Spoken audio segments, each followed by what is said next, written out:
नमस्कार प्रिय बंधुगण आमे एक घड़ी संधि मुहूर्त दे गति करुछि।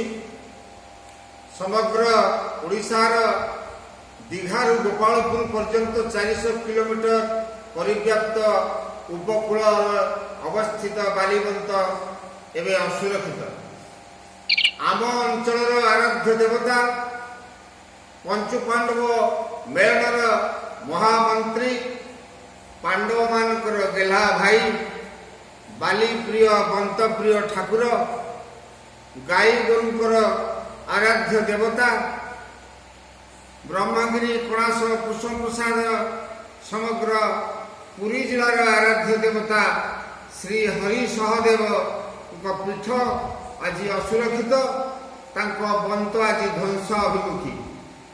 यही अवसर में महाप्रभु विहार स्थली पीठ एवं पीठ संलग्न बालीवंत गुड़िक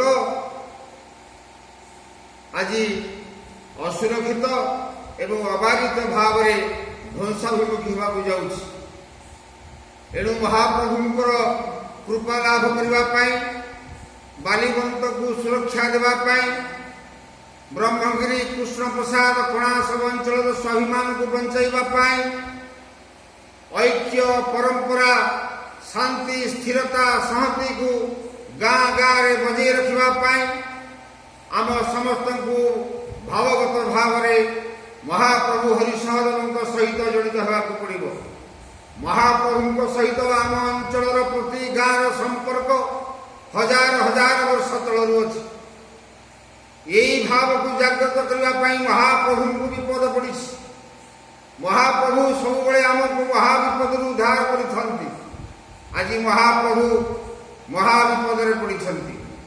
हे भक्तगण हे प्रभु हरि सहदेव संतानगण हे प्रिय संतानगण उपकूल बालीवंत सुरक्षा परिषद तरफ आपण को जोड़ हस्त निवेदन करुछि। महाप्रभु को बंत को सुरक्षा देवाई आज गुरुवार ठीक संध्या 6 घटिका समय आपण दांड द्वार आपण दुकान द्वार आपण ऑफिस आगे गोटे गोटे दीप जाली परिवार सुख मनासतु। भगवान हरि सहदेव आपण परिवार को सबुले निश्चित भाव में सुख शांति रखिए। जदि प्रभु हरीश्वर को आपण भितर भल पाउछंती जदि जड़े आपण सच्चा सनातनी हिंदू आम अनुरोध निश्चय रक्षा करेंगे एवं जगतर मंगल कामना करी आपण गाँव आपण अंचल आपण परिवार समस्त सुख कल्याण कामना करी निश्चय दीपटे जालिबे यही आशा भरोसा अच्छी। पुनः पुनः आपण को अनुरोध करुचु गुरुवार दिन संध्या 6टा हरि सहदेव उद्देश्य दीपटे देवा प्रभु को स्मरण करवा। जय ब्रह्मगिरी जय उपकूल बालीवंत जय हरि सहदेव जय।